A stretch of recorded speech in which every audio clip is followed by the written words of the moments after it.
SIP versus lump sum. अगर हम mutual fund के अंदर इन्वेस्टमेंट की बात करते हैं तो हमारे सामने ये दो ऑप्शन निकलकर सामने आते हैं, बट अब क्वेश्चन ये आता है इन दोनों में से बढ़िया कौन सा है, किसके अंदर आपको ज्यादा फायदा होने वाला है और आपको किसके अंदर इन्वेस्टमेंट करनी चाहिए। तो अगर हम एसआईपी की बात करें तो यहां पर आप मंथली इन्वेस्टमेंट कर सकते हैं, वीकली भी कर सकते हैं और क्वार्टरली भी कर सकते हैं। बट अगर हम यहां पर लमसम की बात करें तो आपको आपका सारा पैसा एक ही बार के अंदर इन्वेस्ट करना पड़ता है। तो क्वेश्चन ये आता है इन दोनों में से कौन सा बढ़िया है। इस वीडियो के अंदर मैं आपको सिर्फ 5 पॉइंट बताने वाला हूं इन दोनों के बीच के, इनके अंदर क्या डिफरेंस है, या फिर आप कह सकते हो इन दोनों में से कौन सा बढ़िया है। इसके बाद आप डिसाइड कर पाओगे आपको किसके अंदर इन्वेस्ट करना चाहिए। First, returns. अगर हम रिटर्न्स की बात करें तो लमसम के अंदर आपको ज्यादा रिटर्न देखने को मिलती है, बट अगर हम एसआईपी की बात करें तो यहां पर आपको कम रिटर्न देखने को मिलती है। हम इसको एक एग्जांपल से समझते हैं। जैसे कि अगर आप एसआईपी करते हो तो आपको मंथली के अंदर भी कर सकते हो। जैसे कि अगर आप हर मंथ 5,000 रुपए पे करते हो 10 साल के लिए 12% की रिटर्न के ऊपर, तो यहां पर आपको 11 लाख प्लस की कुछ यहां पर रिटर्न्स देखने को मिलती है, जो आपका टोटल अमाउंट वो 11 लाख प्लस का हो जाता है।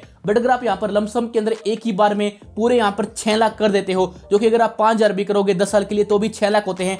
बट अगर आप यही 6 लाख एक ही बार में लमसम के अंदर डाल देते हो 12% के लिए 10 साल के लिए, तो यहां पर आपको 18 लाख प्लस टोटल वैल्यू देखने को मिलने वाली है। डिस्क्रिप्शन के अंदर आपको इस कैलकुलेटर का लिंक देखने को मिलेगा। यहां पर आपको एसआईपी एंड लमसम दोनों का ऑप्शन देखने को मिलता है। यहां पर आप डालकर अपने खुद के आंकड़े चेक कर सकते हो आपको कितनी रिटर्न देखने को मिलने वाली है। अगर आप कितना यहां पर इन्वेस्ट करते हैं तो यहां पर आपको लमसम के अंदर ज्यादा रिटर्न देखने को मिलती है। लमसम के अंदर ज्यादा रिटर्न मिलने का जो रीजन होता है वो होता है कि वो आपका ज्यादा रुपए के अंदर कंपाउंड होता है। बट अगर हम एसआईपी की बात करें तो वो छोटे वैल्यू के ऊपर ही आपका कंपाउंड होता है, इसी वजह से आपको एसआईपी के अंदर कम वैल्यू देखने को मिलती है। Second, risk. अब आपको ये तो पता है लमसम के अंदर आपको ज्यादा रिटर्न्स देखने को मिलती है, बट इसका नुकसान ये है कि आपको रिस्क भी ज्यादा देखने को मिलता है लमसम के अंदर। एसआईपी के अंदर आपको कम रिस्क देखने को मिलता है। एसआईपी के अंदर आपको काफी कम अमाउंट को ही इन्वेस्ट करना पड़ता है। मोस्टली जो शॉर्ट टर्म के लिए करते हैं वो इसके अंदर इन्वेस्ट करते हैं एसआईपी के अंदर। बट अगर आप ज्यादा अमाउंट को इन्वेस्ट करते हैं लमसम के अंदर एक ही बार में, तो यहां पर आपको काफी ज्यादा रिस्क उठाना पड़ सकता है, क्योंकि गाइस यहां पर आपके साथ काफी बड़ा खतरा भी हो जाता है। अगर आप ज्यादा टाइम के लिए इन्वेस्ट करना चाहते हैं तो आप लमसम के अंदर कर सकते हैं, बट यहां पर रिस्क भी काफी ज्यादा होता है। तो अगर आपको कम रिस्क चाहिए तो आप एसआईपी के साथ जा सकते हैं, बट अगर आपको ज्यादा रिस्क भी चाहिए और ज्यादा रिटर्न भी चाहिए तो यहां पर आप जा सकते हैं लमसम के साथ। Third, learning. लर्निंग का भी यहां पर काफी ज्यादा इंपॉर्टेंट रोल हो जाता है। अगर आप एक न्यूबी हैं या फिर आपके पास टाइम कम है या फिर आपके पास ज्यादा एक्सपीरियंस नहीं है, तो आप एसआईपी के साथ जा सकते हैं, क्योंकि यहां पर आपको कम अमाउंट ही डालना पड़ता है। बट अगर आपके पास ज्यादा टाइम है, आपके पास ज्यादा एक्सपीरियंस है या फिर आप ज्यादा रिस्क ले सकते हैं, तो आप लमसम के साथ जा सकते हैं। यहां पर आपको ज्यादा रिटर्न भी देखने को मिलने वाली है, बट इसके लिए आपकी पूरी लर्निंग होना काफी ज्यादा जरूरी है। आपको तय करना पड़ेगा आपको किसके अंदर इन्वेस्ट करना है। अगर आप यहां पर कोई भी गलत यहां पर डिसीजन लेते हो तो आपको भारी नुकसान भी हो सकता है।